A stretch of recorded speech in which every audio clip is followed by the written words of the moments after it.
तो दोस्तों नमस्कार, मैं हूं अनिल और रेसलिंग सुपर धमाल में आपका स्वागत है। तो दोस्तों आज की इस वीडियो में बहुत सारी खबरें हैं WWE से जुड़ी हुई, इसलिए वीडियो के अंत तक बने रहें। और अगर आप चैनल पर नए हैं, सब्सक्राइब करने के बाद ऑल पर क्लिक करें क्योंकि ये फ्री है और यहाँ आपको हर प्रकार की रेसलिंग जगत से जुड़ी हुई तमाम जानकारी मिलती है और मिलती रहेंगी। इसलिए वीडियो को लाइक करें, शेयर करें, सब्सक्राइब करने के बाद ऑल पर क्लिक जरूर करें। तो चलिए दोस्तों बात करते हैं। सबसे पहले खबरों को शुरू करेंगे हम द बीस्ट ब्रॉक लेसनर से। दोस्तों आपको बता दें, ब्रॉक लेसनर जो इस समय लंबे समय से WWE से दूर हैं, हाल ही में अपनी बदली हुई उपस्थिति के कारण चर्चा में है। The beast incarnate Brock Lesnar को कई बार पब्लिक में देखा गया है, जिससे उनके फैंस के बीच उनकी वापसी को लेकर अटकलें तेज हो गई हैं। कभी लंबे बालों वाले लुक में नजर आने वाले ब्रॉक लेसनर अब अपने पुराने क्लासिक काउबॉय लुक में नजर आ गए हैं। जी हां दोस्तों, आपको बता दें 2000 के दशक की शुरुआत में WWE में अपनी शुरुआत करने वाले ब्रॉक लेसनर ने UFC में भी खूब नाम कमाया। 2012 में 8 साल बाद WWE में वापसी करने के बाद उन्होंने जॉन सीना, रोमन रेंस और सेथ रॉलिंस जैसे बड़े नामों के साथ मुकाबला किया। समरस्लैम 2023 में कोडी रोड से हारने के बाद वो ब्रेक में चले गए थे, लेकिन विंस मैकमैन के खिलाफ मुकदमे में उनका नाम आने के बाद से उनकी वापसी अनिश्चित काल हो गई है, यानी कि अनिश्चित हो गई है। दोस्तों आपको बता दें कि ब्रॉक लेसनर के WWE से ब्रेक लेने के बाद उनके लुक में बदलाव आया है। उन्हें प्रोफेशनल रेसलिंग से बाहर जीवन का आनंद लेते हुए देखा गया है। कुछ समय पहले ब्रॉक लेसनर एक शादी में लंबे बालों वाले लुक में नजर आए थे, जिससे दर्शक हैरान थे। लेकिन हालांकि अब आपको बता दें, हाल ही में सामने आई एक तस्वीर में वो अपने पुराने अंदाज में वापस दिख रहे हैं। सोशल मीडिया पर वायरल हो रही एक तस्वीर में ब्रॉक लेसनर को पावर हाउस जिम में देखा गया है। तो दोस्तों आपको बता दें कि अब जो है उनकी वापसी की उम्मीद की जा रही है। अब उनके लंबे बाल नहीं थे, अब जो है उनके बाल लंबे नहीं है, लेकिन उनका क्लासिक काउबॉय लुक WWE में बहुत लोकप्रिय हुआ था। ब्रॉक लेसनर ने पहली बार अपने जीवन में लंबे बालों का लुक आजमाया था। हालांकि ऐसा लगता है कि ये उनके व्यक्तित्व से मेल नहीं खाता था या उन्हें इसे संभालना बहुत मुश्किल लगा और इसलिए उन्होंने बदलाव करने का फैसला किया। ब्रॉक लेसनर कई सालों तक WWE के टॉप सुपरस्टार रहे हैं। उनके नए लुक के कारण फैंस ये उम्मीद लगाने लगे हैं दोस्तों कि वो जल्द ही WWE में फिर से वापसी करने जा रहे हैं। तो दोस्तों क्या होने वाला है, अपनी राय कमेंट बॉक्स में जरूर दें। हालांकि मैं आपको बता दूं, हालांकि ये चीजें जो है रिपोर्ट्स में बताया जा रहा है कि वो वापसी कर सकते हैं, लेकिन उनका जो ये लुक है ये वायरल हो रहा है। उनकी वापसी के बारे में अभी कुछ भी कहना जो है बहुत ही ज्यादा मुश्किल होगा। तो दोस्तों इसके बाद हम बढ़ेंगे अपनी अगली खबर की ओर, जो जुड़ी है WWE स्मैकडाउन से। फिलहाल आपको बता दें कि ब्रॉक लेसनर तो जब आएंगे तब आएंगे, लेकिन फिलहाल स्मैकडाउन को लेकर एक बड़ी खबर सामने आ रही है। आपको बता दें WWE स्मैकडाउन में इस गर्मी में एक बड़ा बदलाव होने जा रहा है।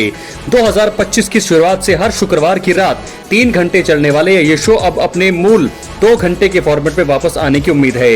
यह बदलाव USA नेटवर्क पर इस साल के अंत में प्रसारित होने वाली एक नई टीवी सीरीज के कारण हो रहा है। दोस्तों स्मैकडाउन WWE और USA नेटवर्क के बीच एक शॉर्ट टर्म सौदे के हिस्से के रूप में 3 घंटे का शो बन गया था। ये तब हुआ जब रॉ नेटफ्लिक्स पर जाने की तैयारी कर रहा था। अब फ्राइडे को रात 10 बजे के स्लॉट पर एक नया शो आने के साथ स्मैकडाउन अपने तीसरे घंटे को जारी नहीं रख पाएगा। संभावना है कि 2 घंटे का फॉर्मेट 4 जुलाई से शुरू होगा। PW इनसाइडर के माइक जॉनसन के अनुसार आपको बता दें कि WWE 4 जुलाई के एपिसोड से तीसरे घंटे को छोड़ने की योजना बना रहा है। इसका मतलब है कि स्मैकडाउन बहुत जल्दी अब 2 घंटे के फॉर्मेट में वापस आएगा। यहाँ तक कि नई सीरीज के प्रसारित होने से पहले ही जो है USA नेटवर्क 15 अगस्त को रात 10 बजे ET पर अपना नया कानूनी ड्रामा रेन मेकर शुरू करेगा। यह शो हर शुक्रवार को प्रसारित होगा, जिसके कारण स्मैकडाउन को समय से पहले ही खत्म करना होगा। तो स्मैकडाउन जो है WWE या TKO की ओर से कोई आधिकारिक घोषणा हुई नहीं है, लेकिन इस बदलाव पर कुछ समय से चर्चा चल रही है। जनवरी में WWE के chief content officer triple H ने पहले ही उल्लेख किया था कि तीसरा घंटा अस्थायी होगा। स्मैकडाउन मूल रूप से नेटफ्लिक्स में बदलाव के दौरान WWE को कंटेंट प्रबंधित करने में मदद करने के लिए 3 घंटे लंबा हो गया था, लेकिन अब जो है मुझे लगता है कि 2 घंटे 4 जुलाई से शुरू होगा स्मैकडाउन का एपिसोड। बात करेंगे दोस्तों हम गोल्डबर्ग की। दोस्तों आपको बता दें गोल्डबर्ग ने हाल ही में WWE में वापसी करी है और आते ही उन्होंने गुंथर को निशाना बनाया है, यानी कि चैलेंज कर दिया है यू आर नेक्स्ट करने के बाद। तो फिलहाल ये सैटरडेज नाइट मेन इवेंट में यानी कि 12 जुलाई को हम देखेंगे गुंथर वर्सेस गोल्डबर्ग मुकाबला वर्ल्ड हेवीवेट चैंपियनशिप के लिए। लेकिन फिलहाल गुंथर का जो है रिएक्शन सामने आया है। गुंथर ने जो है सोशल मीडिया पर कहा है कि जो है ये मुकाबला कितना लंबा चलने वाला है, यानी कि 3 मिनट तक। तो गुंथर के मुताबिक वो 3 मिनट में ही गोल्डबर्ग को हरा देंगे, यानी कि वर्ल्ड हेवीवेट चैंपियनशिप के लिए मुकाबला बहुत ही छोटा होगा। तो दोस्तों दोस्तों सैटरडेज नाइट मेन इवेंट में बहुत ही बड़ा मुकाबला होने वाला है। ये आखिरी मुकाबला है WWE के करियर में गोल्डबर्ग का। गुंथर उनके सामने है, वर्ल्ड हैवीवेट चैंपियन है, दूसरी बार बने हैं। तो क्या ऐसे में आप यही उम्मीद लगाएंगे कि कितना छोटा ये मुकाबला होगा? हम सभी यही चाहेंगे गोल्डबर्ग इस मुकाबले को जीते, लेकिन जिस प्रकार उनकी उम्र हो गई है, उनके घुटने बहुत कमजोर हैं, तो कोई मुझे लगता है कि 3 मिनट के अंदर अंदर ही ये मुकाबला खत्म होगा, ऐसा कहना है गुंथर का। लेकिन क्या लगता है आपको, कितना लंबा ये मुकाबला होगा या कितना छोटा ये मुकाबला होगा? क्या जीतेंगे गोल्डबर्ग या जीतेंगे गुंथर? अपनी राय कमेंट बॉक्स में जरूर। इसी के साथ अब हम बढ़ेंगे अपनी अगली स्टोरी की तरफ जो जुड़ी है द वाइपर रैंडी ऑर्टन से।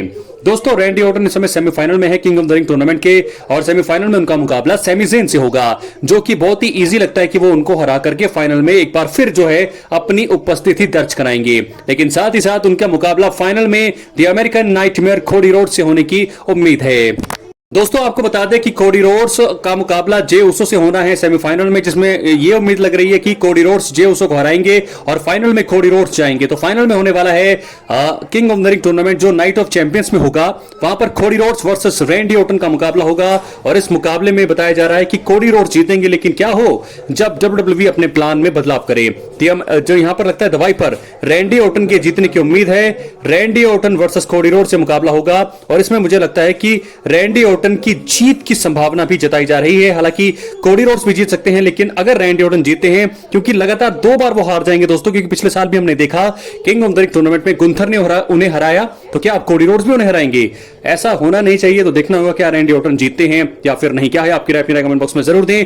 इसके साथ बढ़ेंगे अपनी अगली स्टोरी की तरफ जो जुड़ी है the undisputed WWE champion John Cena से।